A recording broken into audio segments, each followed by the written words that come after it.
नीच और ऊंच की पहचान।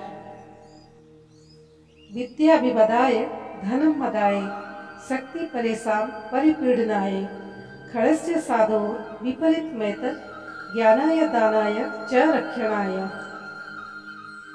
अर्थात दुष्ट व्यक्ति के पास विद्या हो तो वो विवाद करता है, धन हो तो घमंड करता है, और यदि शक्ति हो तो दूसरों को परेशान करता है। वहीं साधु प्रकृति का व्यक्ति विद्या ज्ञान देने में, धन दान देने में और शक्ति दूसरों की रक्षा करने में खर्च करता है।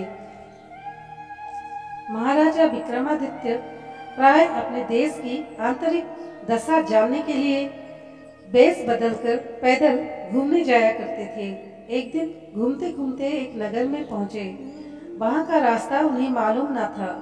राजा रास्ता पूछने के लिए किसी व्यक्ति की तलाश में आगे बढ़े। आगे उन्हें एक हवलदार सरकारी वर्दी पहने हुए दिखा।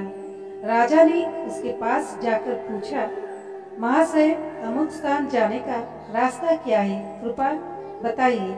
हवलदार ने अकड़ कर कहा, मूर्ख, तू दिखता नहीं, मैं हाकिम हूँ, मेरा काम रास्ता बताना नहीं है, चल हट, किसी दूसरे से पूछ। राजा ने नम्रता से पूछा, महोदय, यदि सरकारी आदमी भी किसी यात्री को रास्ता बता दे तो कोई हर्ज तो नहीं है। खैर, मैं किसी दूसरे से पूछ लूँगा, पर इतना तो बता दीजिए कि आप किस पद पर काम करते हैं।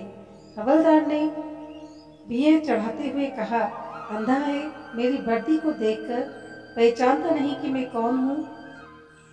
राजा ने कहा, शायद आप पुलिस के सिपाही हैं। उसने कहा, नहीं, उससे ऊंचा। तब क्या नायक है? नहीं, उससे भी ऊंचा। अच्छा, तो आप हवलदार हैं? हवलदार ने कहा, अब तू जान गया है कि मैं कौन हूँ, पर ये तो बता, इतनी पूछताछ करने का तेरा क्या मतलब, और तू कौन है? राजा ने कहा, मैं भी सरकारी आदमी हूँ। सिपाही की ऐंठ कुछ कम हुआ। उसने पूछा, क्या तुम नायक हो? राजा ने कहा, नहीं, उससे ऊंचा। तब क्या आप हवलदार हैं? नहीं, उससे भी ऊंचा। तो क्या दरोगा है? उससे भी ऊंचा। हवलदार ने कहा, तो क्या आप कप्तान हैं? राजा ने कहा, नहीं, उससे भी ऊंचा। सूबेदार जी है? नहीं, उससे भी ऊंचा।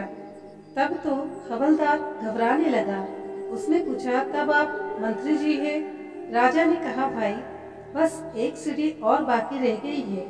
सिपाही ने गौर से देखा तो सादी पोशाक में महाराजा विक्रमादित्य सामने खड़े हैं। हवलदार के होश उड़ गए।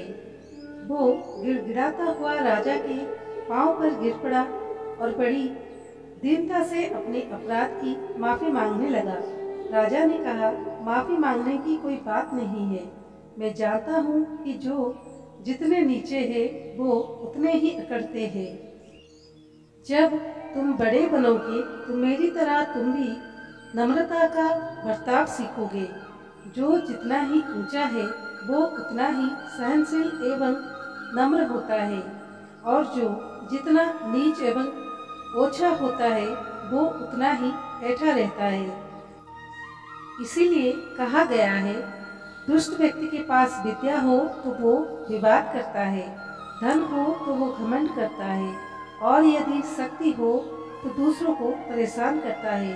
वहीं साधु प्रकृति का व्यक्ति विद्या ज्ञान देने में, धन दान देने में और शक्ति दूसरों की रक्षा करने में खर्च करता है।